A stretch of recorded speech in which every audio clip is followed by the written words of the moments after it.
undignified. But that's okay.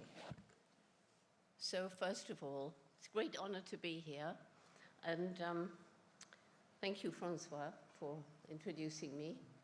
Thank you all for coming in to listen to this last talk. First of all, I give you a special greeting, which you haven't heard, I'm sure, during these 2 days. Simply,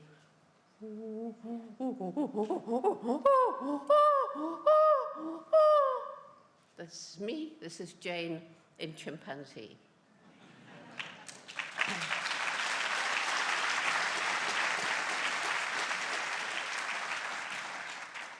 So I want to spend just a few minutes explaining how I got to be doing what I'm doing now, because still so many people around the world think of me as the chimpanzee lady.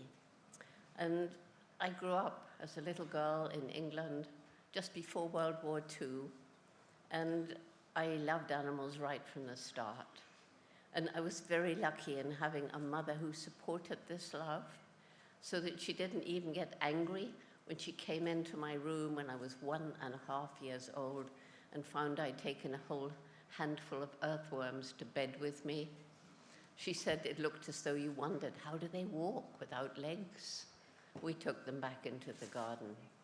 She didn't get angry when she took me for a holiday into the country when I was 4 years old, and I disappeared, and I was gone for 4 hours, and she'd even called the police. And what was I doing? I was hiding in a hen house because I'd been given the job of collecting hen's eggs, and I couldn't see a hole on the hen big enough for an egg to come out, and nobody told me. So I was waiting in the hen house. And again, she didn't get angry. She just sat down to hear the wonderful story of how a hen lays an egg. She found books for me about animals, thinking I would learn to read more quickly. Some of you must know the Dr. Dolittle books. But then, when I was 10 years old, I used to save up my few pennies. We had very little money, and by that time, my father was fighting in the war. I saved up my pennies so that I could go to this second-hand bookshop. I spent hours there. And on this day, I found a little book, which I still have, and I had just enough money to buy it, and that was Tarzan of the Apes. Well, of course, I fell passionately in love with this glorious lord of the jungle. And what did Tarzan do? He married the wrong Jane. So that's when my dream began. I will go to Africa, live with wild animals, and write books about them. Everybody laughed at me. How will you do that? You don't have money. Africa's far away, and you're just a girl. But not my mother. What she said to me is what I have said to young people all around the world, particularly in disadvantaged communities. If you really want to do this thing, you're going to have to work really hard. Take advantage of every opportunity, but don't give up. Well, I jump over how I actually got to Africa. Safe to say that I got a letter from a school friend inviting me for a holiday to Kenya. To get the money, I worked as a waitress, which is very hard work, by the way, and finally had saved up enough money to go to Africa by boat in those days. There were no planes conveniently flying back and forth. And stayed with my friend for a while, and then I heard from somebody, if you're interested in animals, you should meet Dr. Leakey, famous paleontologist. And I went to the Natural History Museum. He was curator. And I think he was impressed by how much I knew about African animals. So anyhow, that led to him offering me this extraordinary opportunity of going to study and learn from not any animal, but the one most like us, the chimpanzee. Took a year to get the money. After all, I hadn't been to college. We couldn't afford it. So who was going to give money for this ridiculous idea? A young woman out in the forest studying chimpanzees. Fortunately, Leakey believed that women made better observers because they had more patience.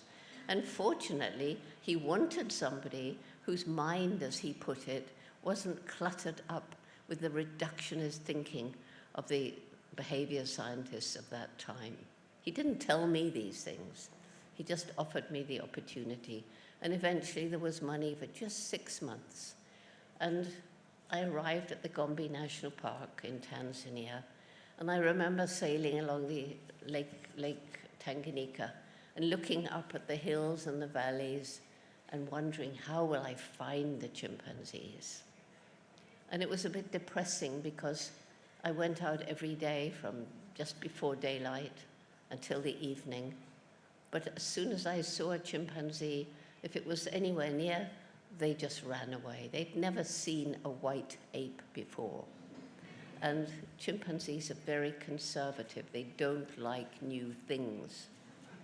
And I was getting increasingly depressed because money for 6 months, but after 1 month, 2 months, and 3 months, the chimpanzees were still running away. I was learning. I'd found a peak. And from that peak, using my binoculars, I could learn how they don't travel around in troops, but by themselves, or a mother and her young ones, or perhaps a group of males hanging out, and sometimes many gathering when a new food becomes available, and they come together with lots of excitement. I was learning how they make nests up in the trees at night, bending over the branches. I was learning the kinds of foods that they eat, and I was learning about the calls that they make. The breakthrough observation, which you already heard, was when I saw one chimpanzee, the first one who began to lose his fear of me, so that when I saw him sitting on a termite mound, not that close, but easily through my binoculars, I could see him picking grass stems and using them to fish termites out from their underground nest, and breaking off leafy twigs, and to use them as tools, he had to strip the leaves. He was using and making tools. If you saw that today, it wouldn't be at all exciting. We know that there are many different animals that use and make tools. But back then it was thought by science that humans, and only humans, use and make tools. If anybody had bothered to go and talk to the pygmies living deep in the rainforest, they could have told them. But that's what science said. And so it was that observation that enabled Leakey to go to the National Geographic Society, and they agreed to fund the research when that first 6 months ran out. And they sent a photographer and filmmaker, Hugo van Lauwig, to record what I was beginning to learn more and more every day about these amazing relatives of ours. And it was thanks to David Greybeard. If I met a group ready to run as usual, and David was sitting there, then I suppose they looked from him to me and back, and they must have thought, well, she can't be so dangerous after all. And so I got to know the other chimpanzees, part of David's community. Goliath, his best friend, who turned out to be the top-ranking or alpha male, and old Flo and her family, and Mr. McGregor and William and Passion, and all the rest of them that I got to know really, really well. And meanwhile, Hugo was filming everything. This was really important because when I first sent back news about the tool using, about some of the ways chimps resemble us, there were scientists who said, well, why should we believe her? She hasn't even been to college. Anyway, she's just a woman. And women didn't do that sort of thing in those days. But once Hugo's film went around, once the geographic documentaries began to go into living rooms around America and then the rest of the world, the science began to think a little differently. But they were still not really prepared to accept anything that I said. Well, when I'd been in the field about 2 years, and I'd learned a lot, Leakey told me that he wouldn't always be around to get money for me. I would have to stand on my own 2 feet. I would need a degree. And he got me a place in Cambridge University to be the 8th person ever to go there to do a PhD without a prior degree. And I was very nervous. And how do you think I felt when many of those erudite professors told me I'd done everything wrong? You shouldn't have given the chimpanzees names. That's not scientific. They should have had numbers. You can't talk about them having personalities. You can't talk about them having minds capable of solving problems. You certainly can't talk about them having emotions. Those are unique to us. Well, although I was nervous of them, fortunately, when I was a child, I had a wonderful teacher who had taught me that in this respect, these professors were absolutely wrong. And that teacher was my dog, Rusty. You can't share your life in a meaningful way with a dog, a cat, a rabbit, a pig, a horse, a bird, and not know that, of course, we are not the only beings on this planet with personalities, minds, and emotions. That we are part of and not separated from the rest of the animal kingdom. And yet back then, in 1962, science was teaching that the difference between us and all other animals was one of kind. We were totally separated. There was an unbridgeable gulf between us and them. And thanks to the chimpanzees not only behaving so like us, kissing, embracing, holding hands, patting one another, swaggering, males competing for dominance, looking as large and aggressive as they can, and reminding me of a lot of human male politicians today. And so I was finding out all these things, and Hugo was filming them. But in addition, medical research was showing how like us they are in their biology. The DNA, the composition of DNA between us and them differs by only just over 1%. And there are similarities in the immune system, the composition of blood, the anatomy of the brain. And so finally, thanks to having the chimpanzees with whom I was working, science began to come out of that reductionist box and to realize the truth about our relationship with the other animals. After I got my PhD, I went back to Gombe. I built up a research station. They were the best days of my life. I could be out in the rainforest.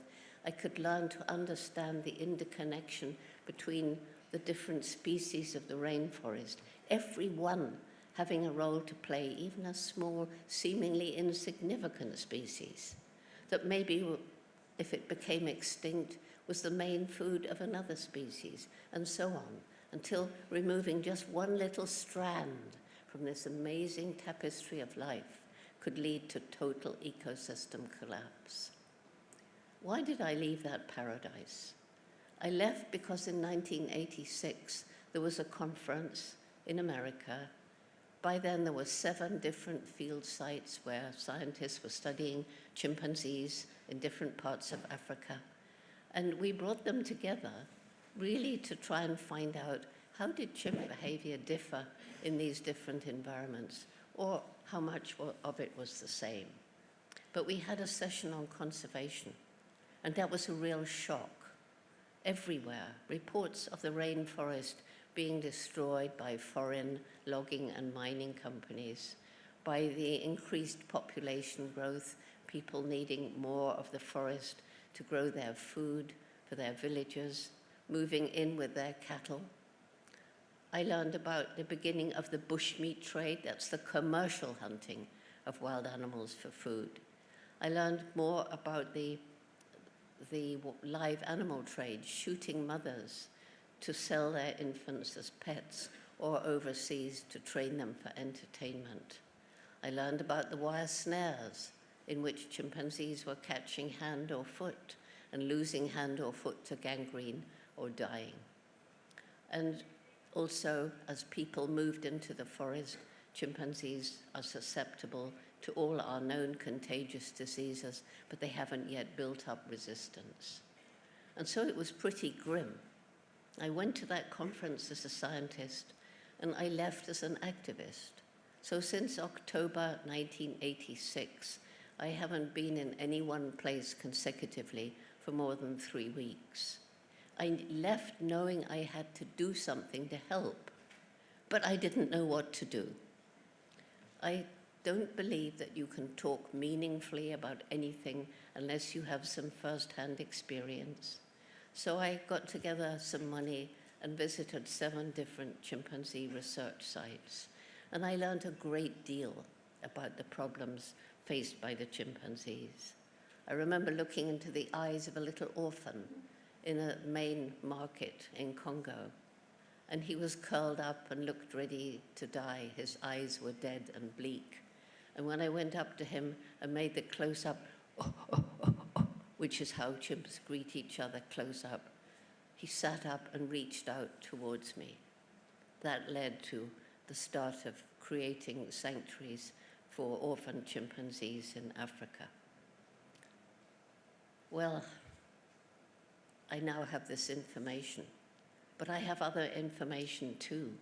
As I'm traveling around, I'm learning also about the plight of so many of the African people living in and around chimpanzee habitat, the crippling poverty, the lack of good health and education facilities, the degradation of the land, their struggle to survive. And it came to a head when I flew over the little Gombe National Park. When I began in 1960, it was part of what we called the equatorial forest belt that stretched right across equatorial Africa to the west coast.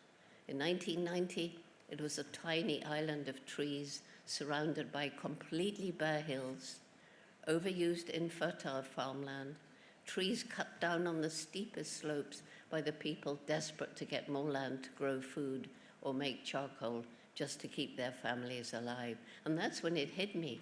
If we don't help these people, there's no way we can try to save the chimpanzees. So in 1994, the Jane Goodall Institute began its program, Take Care, or Takari, a very holistic program in which we try to help the local communities to find ways of making a living without destroying the environment. Began with a team of local Tanzanians, carefully chosen, going in and talking to the villagers and asking them what they thought we could do to help them. And that's where we began, restoring fertility to the overused farmland without the use of chemicals, and better health and education, working with the local Tanzanian authorities. And then we moved in with water management programs. And then, based on Mohammed Yunus's Grameen Bank, microcredit, where women could take out tiny loans for projects that had to be environmentally sustainable, like buying a few chickens or having a tree nursery. And we also introduced family planning information, and we got as many scholarships as we could to keep girls in school during and after puberty, because it's been shown all around the world, as women's education improves, as women are empowered, family size tends to drop. This was so successful in the 12 villages around Gombe that we've gradually since then been extending it, and it's now involving 104 villages right throughout the chimpanzees range in Tanzania. And most chimps in Tanzania are not protected. They're in these village forest reserves. And so each village that we work with provides 1 or 2 volunteers, and even if they can't read or write, they can learn to use a smartphone. And they go into their forests and they record an illegally cut tree or an animal trap or a chimpanzee nest or a leopard footprint. They're very proud of their work. And the results go onto a platform in the clouds, Global Forest Watch. So it's downloaded, and what's going on is transparent. And this program is now in 6 other countries where JGI works, in areas surrounding chimpanzee habitat. It's making a difference. And so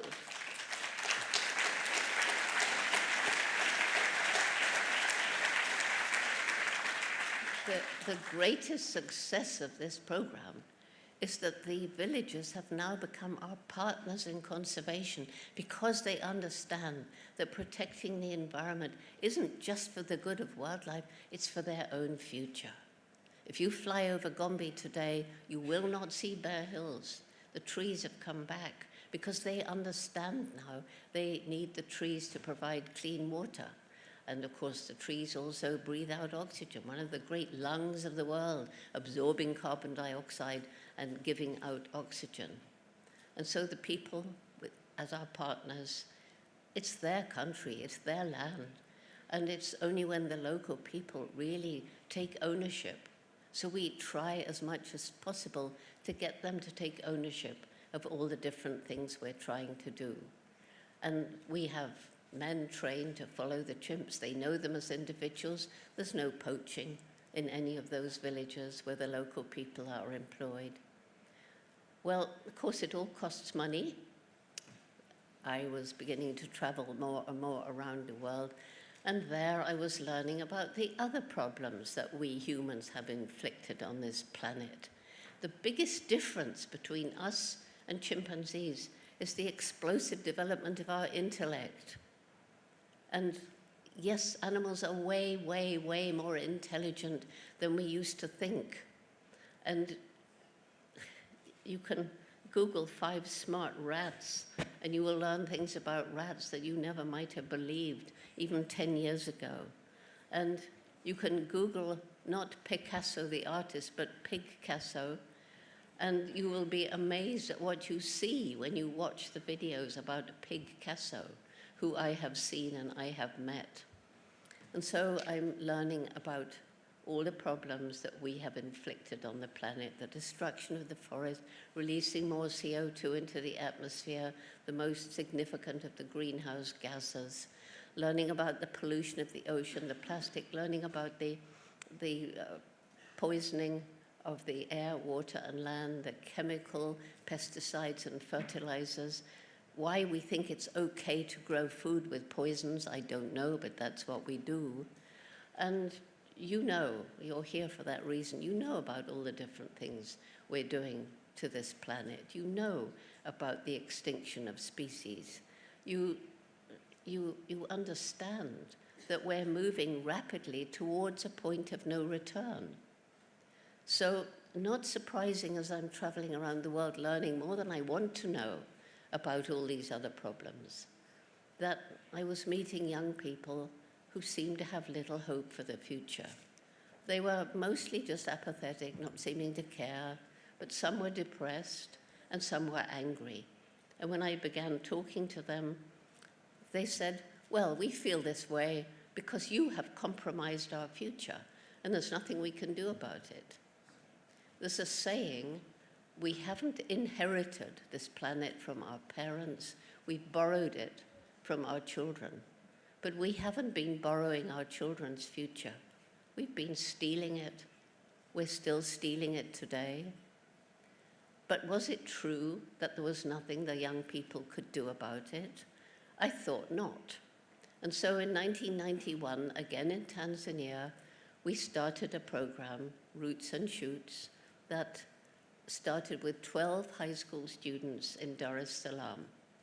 They were worried about all sorts of things: the destruction of the coral reefs by illegal dynamite fishing, the poaching in the national parks, and why wasn't the government doing anything about it?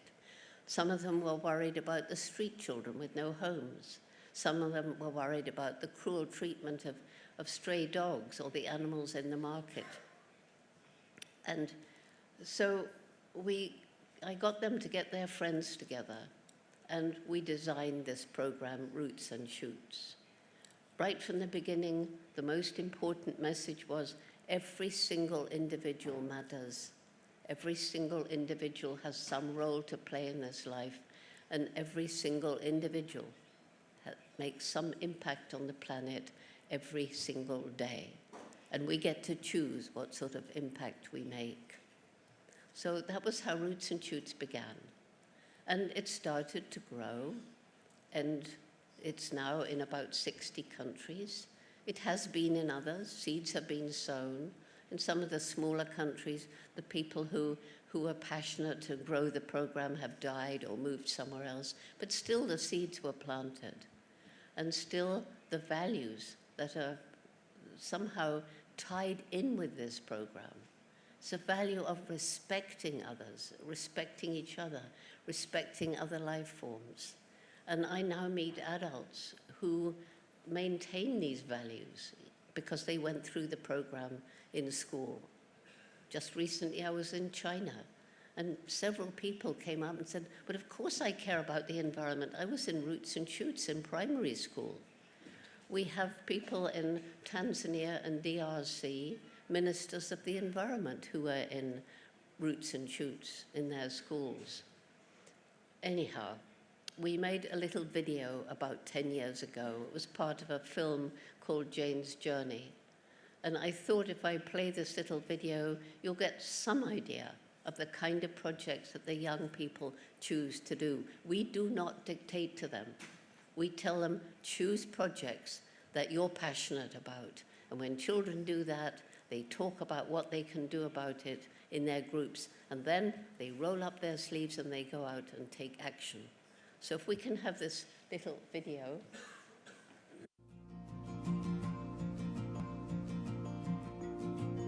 Some people think it's far away. Some know it's with them every day. You are the reason we found out. So thank you, Star.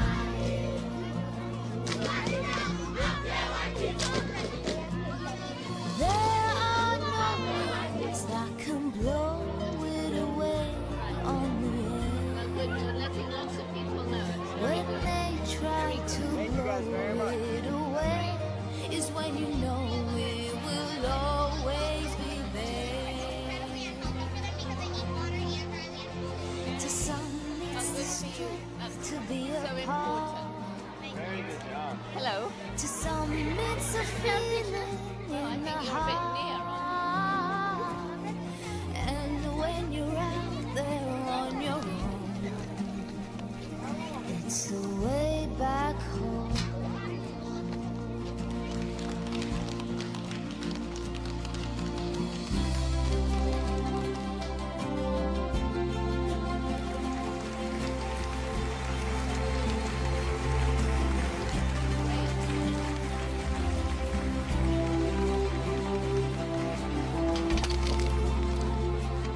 So thank you, Star. So thank you, Star. So thank you,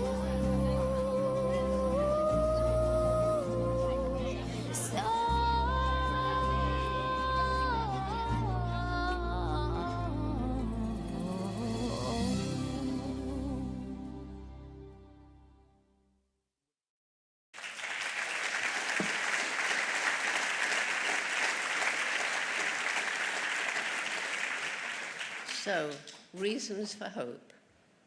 Young people are my main reason for hope. It's not just Greta Thunberg and the people marching with her.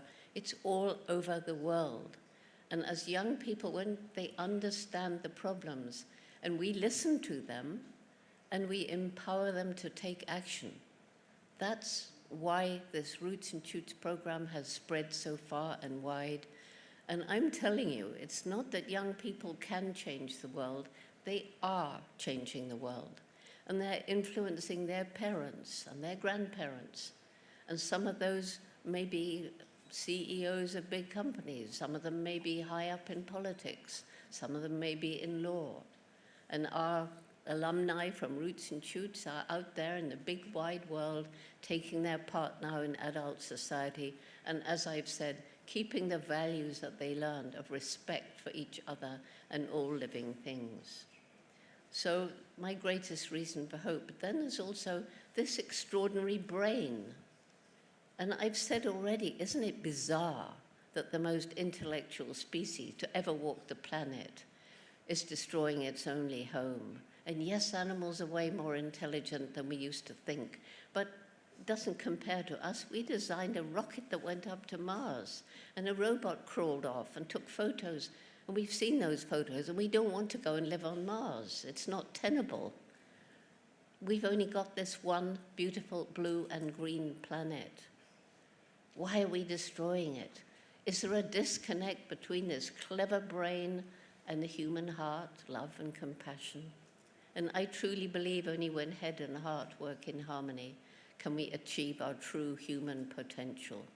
But today, as the problems that face us, the environmental problems, grow ever more scary, new technology is being developed all the time to enable us to live in greater harmony. And we as individuals can think about ways in which we, each day, can leave a lighter ecological footprint. What are the consequences of the little choices we make? What we buy, where did it come from? Did it harm the environment? Did it result in cruelty to animals? And so on. And so our brain is beginning to move towards helping us to get out of the mess that we've made. And then there's the resilience of nature. Nature is amazing if we give her a chance. And even places that we have utterly destroyed, covered with concrete, or created soil that is so depleted of nutrients that there's no life left. But given time and sometimes some help, nature can reclaim that. And I already mentioned the trees around Gombe that have come back, just because people understand, not because we put them there. Seeds remaining in the ground, sometimes roots, have this tremendous resilience, and given a chance, they can come up, and once again, nature can reclaim what we stole from her. And then there's the social media, which used in the right way. I mean, for the very first time in human history, we can gather together voices from all around the planet to stand together, to shout out what they feel is important, what they feel matters. And so in the end, politicians and business begins to listen. And consumer choice is doing an awful lot to alter the way that big business works and the way that they manufacture their products. But we have to do something about poverty. We must alleviate poverty, because if you're really poor, you just have to survive any which way, and you can't ask those questions. And we have to do something about the unsustainable lifestyle of probably everybody in this room, certainly me, although I do my best. And we have to do something about the growing human population. Can it possibly be sensible to think that we can have unlimited economic growth as countries get wealthier and want to emulate the West, and as human populations continue to grow on a planet with finite natural resources? But we can deal with those problems. We've already shown that we can, with willpower. We can tighten our belts and do our bit. And then finally, there's the indomitable human spirit, the people who tackle what seems impossible and won't give up. And that's why I carry Mr. H. Mr. H was given to me 29 years ago. Maybe you saw him in that little film about Roots and Shoots. It was given to me by a man who went blind when he was 21, called Gary Horn, which is why he's Mr. H. And Gary decided to be a magician. Everybody said, Gary, you can't be a magician if you can't see. And he said, well, I can try. And the children don't know he's blind. And then he'll tell them. And he'll say, things may go wrong in your life, we never know. But if they do, don't give up. There's always a way forward. And he does skydiving and cross-country skiing. And he's taught himself to paint. He never painted before. But in the little book that he's produced called Blind Artist, which you can get on Amazon, there's a portrait of Mr. H. He's never seen him, he's only felt him. And it's absolutely amazing. And these people are all around us. We all have that indomitable spirit. We can all fight when things seem to go against us. We can all fight, and people do fight, and people are fighting. And more people are fighting against the powers that seem to want to destroy the planet for their own personal greed, to get rich, to get powerful. That's what we have to fight. We have to fight corruption. But we can do it because, as I say, we all have that indomitable spirit if we will just let it out and grow it and nurture it and believe in it and believe in each other. It's not only humans who have an indomitable spirit. And I want to end this little talk with a short video that shows one of the chimpanzees that was rescued in Africa, in Congo, She was one of those orphans whose mothers had been shot.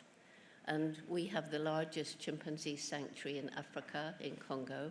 There's 175 chimps there. And she came in as a tiny baby, badly wounded by the bullet that killed her mother. But we have a wonderful veterinarian who's the executive director of Chimpunga Sanctuary, and she nurtured her back to life. And then Wunda got sick again, very sick, when she was about 9 years old. And everyone thought she would die, but again, Rebecca came in and saved her life. So this is an indomitable spirit that refuses to die. And the video I'm going to show you, some of you may have seen it, but it represents one of the most amazing things that's ever happened to me. So while you watch it, try and imagine how it must have felt to those of us who were there when this amazing thing happened. So let's look at this last little video.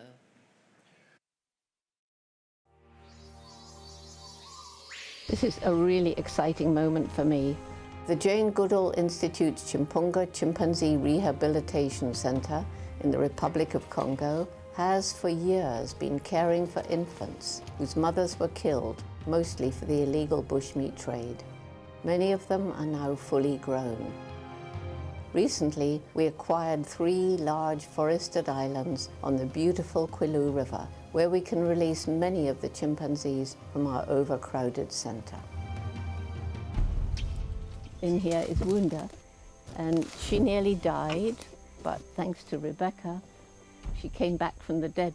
And here she is about to come out into this paradise. She's the 15th chimpanzee to get her freedom here. And we hope ultimately to have about 60 on the island. Today is the first time I've met Wunda. I talked to her on the boat, trying to reassure her. She must have wondered what was happening.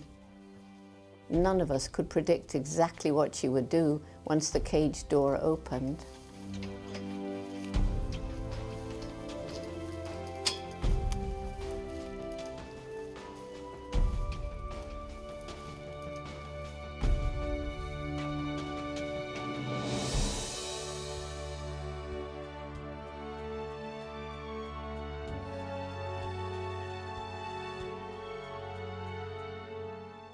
It was a very, very touching moment. One of the most amazing things that's ever happened to me. The warmth of her embrace is something I shall never forget. For Wunda and all the other chimpanzees we're working to bring here, Chinzula Island will provide a wonderful forest home where they will be cared for and safe.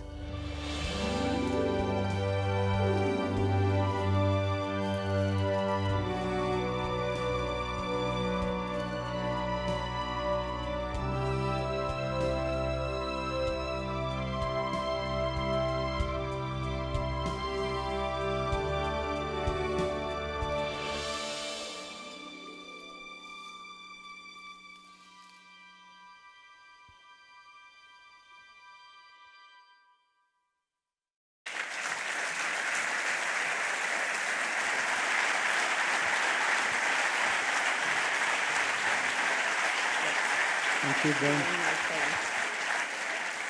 So let me just end by saying Wunda is now the dominant female of a group of 30. And although all our females are on birth control because we have no space for more, 2 in all these years have gone wrong. Wunda had a baby 3 years ago. Mother and child are doing fine, and that baby is called Hope.